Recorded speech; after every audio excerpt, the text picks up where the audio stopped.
पूरा ये नहीं कर रहा। चल रहो तो ही बोल सके, कोई दिक्कत नहीं। तो ढाबे का जो पेट्रोल पंप है इधर ठा लिए फिर वीडियो में। तो जितने भी पेट्रोल पंप आए अवैध कटिंग के बंद करे गए हैं, सारे के सारे एनओसी होने के बाद भी इनके रास्ते बंद कर दिए गए हैं। पेट्रोल पंप है अवैध कट जो खोलने की कोशिश करा दिल्ली सरकार के सख्त ऑर्डर, उसके बाद फिर ये इनके सावधान कर रखे, सारे जेसीबी वाले सावधान कर रखे, सारे के सारे ये जो एड्रा वाले हैं यहाँ भी सावधान कर रखे, भाई थारा चलान कर देंगे, थारी यहाँ बैन कर देंगे सारी की सारी चीजें। ये आपके उसमें जैमर क्यों लगाया? जैमर नहीं लगा, यो वाईफाई तेरा कनेक्ट हो तो जोड़िए भाई, तेरा कनेक्टेड है। हाँ तो इसमें जोड़ दे, ले स्कैन स्कैन कर दे, स्कैन क्यूआर कोड। चलता रहो, बोलता रहो, तू एक बार इतना चलता रहो, वो कर देगा, ये पता चल जाएगा अपना। हाँ हाँ चल रहा तो इसे जो करनी तो इस पर लाइव अपना चरण दे बात ज्यादा कर दी। अरे तूने ब्राइटनेस कितनी कर रखी, ले हो गया, कनेक्ट हो गया, चलेगा, चलता रहो भाई। सारे के भाइया ना राम राम। अभी भजन सिंह मनक माजरा अपने साथ में है, और जो हाईवे के ऊपर जो कट थे उन पर बातचीत। हाईवे के ऊपर जो अपने कट थे भाई, जिसमें बहुत से अपने जो गरीब मजदूर भाई हैं अपने जो लेबर का काम कर रहे हैं, कोई बैटरी हिलाने का काम कर रहा है गड्ढे ने बनाने खातर, कोई वेटरिंग का काम कर रहा, कोई उसमें साफ सफाई का काम कर रहा है, कोई भी मजदूर भाई हो, सबका रोजगार खतरे में पड़ रहा है इस वजह से। इसकी कोई आवाज नहीं उठाता, किसी में कनिया, सब अपने अपने काम की वजह से अपने पर्सनली इस लड़ाई न लेकर चल रहे। कोई अंदर अंदर सेटिंग करने की कोशिश कर रहे, भाई मना रास्ता मिल जा, मना भजन पे दे लेना, मना खली पे दे लेना, मना मन्ना ताले उस पे दे देवेंद्र के नाम उसका काद्यान उस पे दे लेना। तो सारे इस लड़ाई ना अलग अलग लड़ रहे, जिसकी वजह से नुकसान हो रहा और बिना बात जबरदस्ती अवैध कट बंद करे जाने लग रहे। तो मन आज था तक देवेंद्र बाला भाई आज इसने मेरे लोग ढाबे पाना था, तो दोनों भाई हम अपने ऑफिस में बैठे हैं, पूरा थोड़ा सा यू भी बताया इस चीज के बारे में, भाई किस तरह सरकार रोजगार पर डाका मार रही, बिना बात परेशान कर रही। एनओसी होने के बाद भी, उसके बाद भी पेट्रोल पंप, एक जायज सी बात है, पेट्रोल पंप के मालिक ने पेट्रोल पंप एनओसी लेकर लगाया गया, उसके बाद भी इनके पेट्रोल पंप के आगे भी कट बंद करे जा रहे। अवैध कोई ढाबा हो जिस पर नहीं एनओसी उसका कर दे चल जायजा। उसके बाद बड़े बड़े तकड़े तकड़े होटल दूर पानी पत्ते लेकर अमृतसर तक के सबके कट बंद। निरे ढाबे वाले बात भी हुई, एक मीटिंग भी करनी थी, देवेंद्र बलारा जी डॉक्टर जी उठान दे, सारे के सारे संबोधित कर दे, पर वो किसी कारणवश हमारी मीटिंग कोई ऐसी जंग हो गया पेजिंग मोरा का सहयोग नहीं ले पाए और जी टोड़ पे तो लाइव नहीं कर पाए। तो बलारा जी इसमें दो शब्द कहेंगे, उनके पास ही बैठे में। भाई मैं एक बात बताऊं, सारे भाइया ने जितने भी साथी जुड़े हुए हैं उन सारे साथियों को मैं एक बात कहना चाहूंगा कि इसको आप लोग कोई छोटा मोटा मुद्दा मत समझ लेना। किसान आंदोलन के दौरान जिस वक्त ये कानून आया था हाईवे वाला, उस टाइम पे भी हमने आवाज उठाई थी और बोला था कि आने वाले टाइम में जो हाईवे के दोनों तरफ जो भी छोटा मोटा कोई भी काम करते हैं और अपनी मेहनत की करके खा रहे हैं, उन सब की रोजी रोटी के ऊपर लात लगेगी। और ये हो गया है, ये प्रैक्टिकल अभी देख रहे हैं, अभी आप लोग देख पा रहे हैं। जैसे अभी भजन भाई ने बोला अवैध कट, पहली बात तो ये बताओ कि ये जो अवैध और वैध जो शब्द हैं इनको आप कैसे मानते हो? जो करके कहा था यूपी में योगी ने बोला अवैध कत्ल खाने बंद कर दिए। मतलब अवैध कत्ल खाने बंद करने का क्या मतलब है? अवैध कत्ल खाना में गाय मतलब अलग कटा कर है, अलग तरीके तक कटा है, और वैध कत्ल खाने में अलग कटा है। अवैध ठेक्या की दारू में जो है वो मतलब अमृत मिला कर ना पेश करा करें, जो वैध होया करें, और अवैध वाले जो हैं वो जहर देते हैं।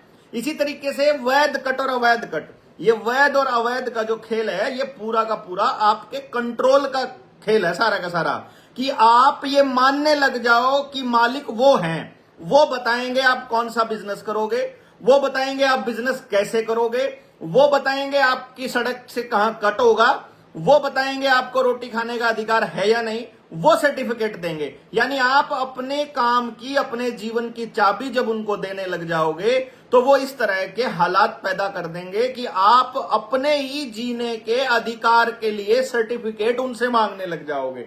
ये बहुत खतरनाक स्थिति है, इसके ऊपर हमने पहले भी आवाज उठाई थी और बाद में भी उठाई। अभी ये कट हैं, आपने देखा होगा, इन कटों की आड़ में वो आपका प्रचार की सामग्री को उठा के ले जाएंगे, वो आपकी कुर्सियों को भी उठा के ले जाएंगे, वो आपके निर्माण किए हुई दीवारों को भी बुलडोजर से तोड़ देंगे, वो फिर आपके वहां पर मतलब कहने का मतलब ये है कि आप अगर रोटी ठीक से ना खा पाओ, उसका पूरा इंतजाम वो लोग करेंगे और आप चुप रहेंगे। कारण क्या है? क्योंकि आपको लगता है कि ये समस्या केवल आपके साथ हो रही है और किसी और के साथ नहीं हो रही है। सेम चीज ट्रांसपोर्टर्स के साथ भी हो रही है, सेम हालात छोटे दुकानदारों के साथ हो रही है। जितने भी बड़े ये अमेजन, फ्लिपकार्ट जैसी कंपनियां और ब्लिंकिट जैसी कंपनियां छोटे दुकानदारों को खत्म कर रही है। इसी तरीके से जो छोटे स्कूल थे वो भी खत्म हो रहे हैं बड़े स्कूलों के अंदर आकर के। छोटी और प्रादेशिक पॉलिटिकल पार्टियां थी, उनको भी बड़ी मगरमच्छ निकल रहे हैं और छोटे बिजनेस करने वालों को बड़े बिजनेस करने वाले निकल रहे हैं। और यही प्रोपेगेंडा है इस पूरे के पूरे गेम प्लान का, जिसकी चर्चा हम आपसे लगातार करते आ रहे हैं, जो खेल ये चलाने जा रहे हैं। तो मेरा एक सुझाव भी है, मेरी एक विनती भी है आप सब लोगों से कि इसको जीतने का एक तरीका है। इसको अगर हम लोग आगे बढ़ के चलें कि किसान की आवाज, किसान के अलावा सारे तबके उठाना शुरू करेंगे।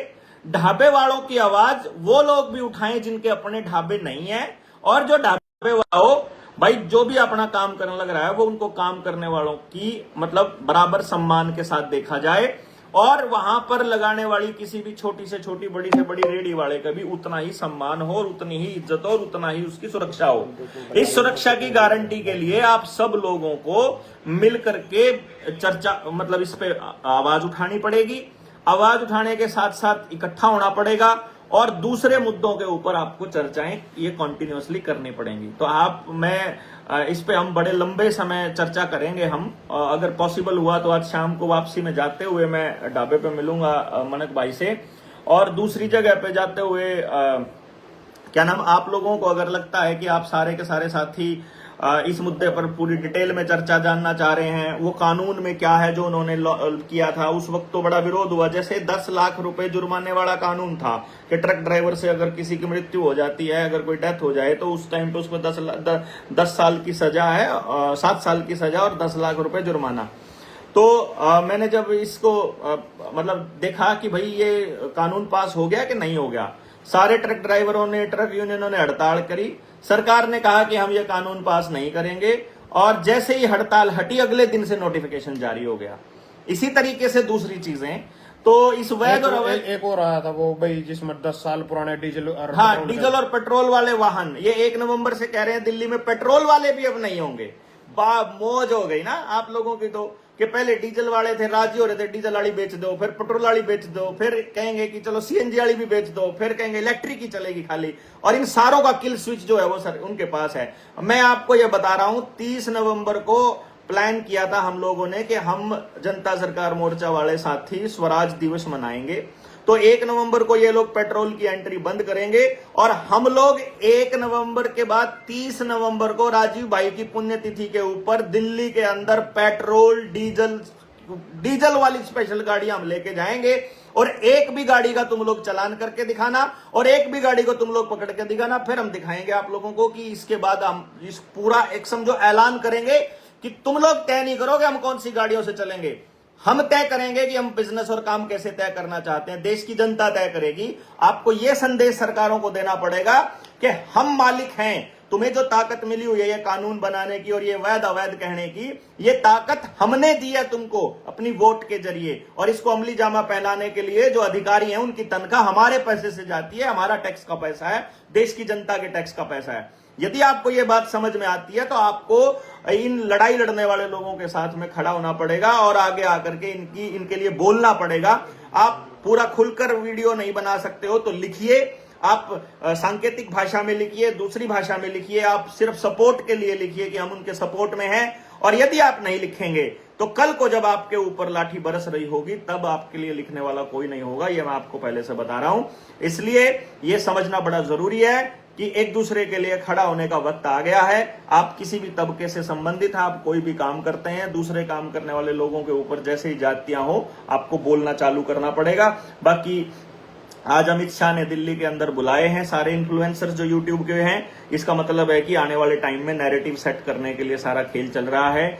बहुत जल्दी मैं आपको गृह युद्ध के अंदर इस देश को धकेलते हुए दिखा दूंगा कि ये लोग पूरा गेम खेल रहे हैं आपको टोटल कंट्रोल करने के लिए। उसी कंट्रोल करने का हिस्सा है ये कटों को वैध और अवैध कहना। इसमें मैं एक बात और पूछना चाहूँ डॉक्टर बुलारा जी, जैसे इन्होंने पहले एनओसी दी, उसमें बोले एनओसी दिन होना है, बोले अक भाई इसमें टाउन प्लानर महकमे पे एनओसी ले लो, ये जंगलात महल फॉरेस्ट विभाग पे एनओसी ले लो, और NH1 पे एनओसी ले लो, सब पे एनओसी ले ली। 25-30 लाख रुपया कस्टम उसका कंज्यूमर का उसमें लग गया। बिल्कुल बिल्कुल वो लग गया। उसके बाद अब ये बोल रहे भाई वो तो एनओसी सर्विस रोड पे दे दी, जबकि जब उसने एनओसी ली उस टाइम उन्हें पता नहीं था भाई एनओसी कटते ले, उसके जीट रोड पे एनओसी ले रहा, उसने एनओसी दे भी दी। ये उसका गेम प्लान खेले भाई सर्विस रोड की एनओसी हमने तेरते दी थी, मेन जीट रोड की NH44 की एनओसी हमने तेरते नहीं दी थी। उसके लिए तो दोबारा फाइल लगवा रहे हैं, 25-30 लाख रुपए दोबारा भरवा रहे हैं। और पूछो तो 40-40 लाख रुपए भर का भी किसी से सेटिंग में कोई इनका अधिकारी सेटिंग करका कुछ पैसे में किसी से कट खलवा दिया, उसके बाद वो कट फेर बंद हो जा, मतलब अधिकारी पैसे भी खा गया, कट फेर बंद हो गया। तो इसमें बीजेपी के में बड़े बड़े उसका नाम लेना चाहूँ भाई, उनका भी, उनके जो ढाबे पेट्रोल पंप रेस्टोरेंट कुछ भी है बड़े बड़े, उन तक भी कट नहीं दिए जा रहे, जो मेन हाईवे पे तो उस पे कट नहीं दिए। इसका क्या कारण है, मतलब यह गेम किस तरह खेली भाई, सर्विस रोड पे एनओसी मिलेगी अपना, मेन जीट रोड हाईवे पे एनओसी के लिए अब दोबारा फाइल लगानी पड़ेगी, हम इस पे तो दे ही नहीं रहे। मतलब छोटा सा रास्ता भी उतरण का जिससे सारी तरीकों की हम ना असुविधा होने लग रही, भाई पंचर हो जा, गड्डी बीच में खड़ी सड़क के ऊपर, किसी ने रोटी खानी हो, किसी ने नहाना हो, ड्राइवर ने नींद आ गई कि ढाबे होटल पर लगा सो जा गड्डी ना, तो ऐसा कहीं भी रास्ता नहीं मिल रहा है, जिसके कारण ढाबे देना पैसे भी लगाया इस पर, चोरी चकारी की भी बड़ी सुविधा, लूट हो जा कोई ढाबे भी इन पर लाइटा पड़ी रहे पेट्रोल पंप पर दूर तक जीट रोड पर सुविधा थी इनकी वजह से, पर इनकी वजह से भी असुविधा भी होगी लोगों ना, क्योंकि सीधी जीट रोड पर चलते जाओ जहां वहां उतर रहे हैं वहां पंप नहीं, जहां वहां उतर रहे हैं जीट रोड से पुलते पल्ला वहां होटल नहीं। बिल्कुल। तो इसके बारे में आप क्या कहना चाहोगे भाई? ये सारा का सारा प्लान जो था ना, ये असल में क्या था, ये जो इनके उद्योगपति मित्र हैं, बड़े उद्योगपति, बड़े फर्म्स जो हैं, उनके ही होटल, उनकी ही चेन, उनके ही सर्विस स्टेशन, उनके ही पेट्रोल पंप चलेंगे। ये आप इसको देखना हो, चेक करना हो तो जितने ये एलिवेटेड हाईवेज बने हुए हैं, चाहे ये 152D को देख लो आप, इसके जैसा ही बनाने का प्लान चल रहा है। ये आपको बहाना करेंगे कि हम आपके एक्सीडेंट्स जो है कम हो जाएं, इसकी चिंता करते हैं, लेकिन असल में आपकी चिंता नहीं है, ये चिंता नहीं है। अगर इनको चिंता होती ना, एक्सीडेंट में जो मौतें होती हैं वो पूरे साल में लगभग 1 लाख से 2 लाख के बीच मौतें होती हैं, जो टोटल जो मौत होती हैं पूरे देश के अंदर, आंकड़ा जो है रोड एक्सीडेंट्स का है। और अगर आप पिछले साल का आंकड़ा देखोगे तो भारत में गलत इलाज देने की वजह से 10 लाख बच्चे मरे हैं, और 25 लाख बच्चा कुपोषण की वजह से और इलाज ना मिलने की वजह से और गलत इलाज से मरता है। अगर इनको चिंता होती तो ये उस पर भी इतने ही चिंतित होते, लेकिन उस पर ये चिंतित बिल्कुल नहीं है। कोरोना वाली वैक्सीन से इन्होंने अपना फोटो भी हटवा लिया है, उसके लिए वो चिंतित नहीं है। गांव के लोगों को अब समझ में आ रहा है कि उनके साथ धोखा हो गया, उसके साथ चिंतित नहीं है।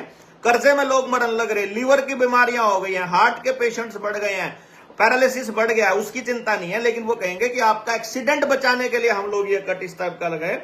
तो इसके 2-3 खेल हैं। पहली बात तो आप अपनी आजादी को सरेंडर करके इनको दे दो, खुद इनको अपने माई बाप मानना चालू कर दो, और ढाबे वाले जो हैं वो अपनी किस्मत को रोना चालू कर दें। और इकट्ठा रहना तो इनको मतलब जो है ही नहीं, क्योंकि देखो ढाबे वाला क्यों नहीं बोलता है, मैं आपको इसलिए बता रहा हूं कि इन्होंने अपने कानून इस टाइप के बना रखे हैं कि जिस मर्जी ढाबे को ये जब मर्जी एक छापा मार करके खाने की गुणवत्ता के नाम पर बंद करवा सकते हैं, जब मर्जी। इसीलिए ढाबे का मालिक इकट्ठा नहीं होता है, और वो इकट्ठा ना होने की वजह से, एक साथ आवाज ना उठाने की वजह से ये सारा का सारा गेम चलता है।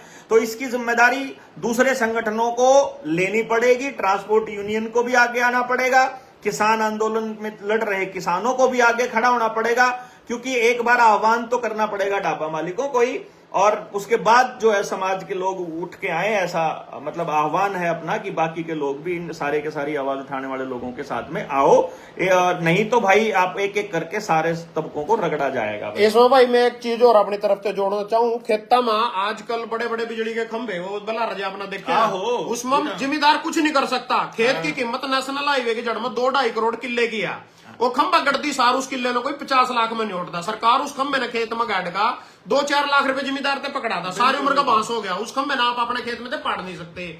तो मतलब वो खंभे ना चाहते हुए भी अगर आपके खेत में आ गए तो आपकी जमीन की कीमत भी जीरो होगी, और उसके मिल रहा है अपना 3-4 लाख रुपया। और इसमें आपने विस्तार तो उस खंभे के बारे में बताऊंगा मैं, किस खंभे की बात कर रहे हैं, कहां पर कर रहा वो जाकर दिखाऊंगा। तो सारे का सारा जो ऐसी चीजें चल रही हैं इनका विरोध करो, सारी का वाहन मारे हमने खरीदे, जैसे पेट्रोल डीजल के 10 साल में बंद हो जाएंगे, अवैध कटबंध अवैध कह रहे हो ना, तो जो अवैध जैसे होटल में दारू पी रहे बैठ का उसने अवैध बताया अरे इनका हत्था बन रहा है उसमें वैध है उसमें जो आप दारू पी रहे कहीं दूसरे होटल में जाकर तो वो अवैध है, इनका लाइसेंस लेगा किलो पर वेद इनका लाइसेंस लेगा वह। इनका लाइसेंस लेगा। तो आप अगर खुद तक अपने गांव में दारू की दुकानों बेचने लग जाओ अवैध होगी, हाँ। और जो अगर आप इनका लाइसेंस लेकर कोई ठेके में दारू बेचने लग जाओ वो वैध होगी। वो वैध होगी। मतलब गलत काम की परमिशन यहाँ देगा अपना, वो वैध होगी जो यहाँ कहेंगे। बिल्कुल बिल्कुल। तो भाई इस चीज के लिए जागरूक हो सारे के सारे भाई, ये कहना चाहूंगा अपनी लड़ाई हमारी और समाज ने जागरूक करो, हमारा मेन मकसद है समाज ने जागरूक करने का। समाज ने हर एक चीज का पता होना चाहिए, किसी की भक्ति माँ, किसी की अंधभक्ति माँ, किसी की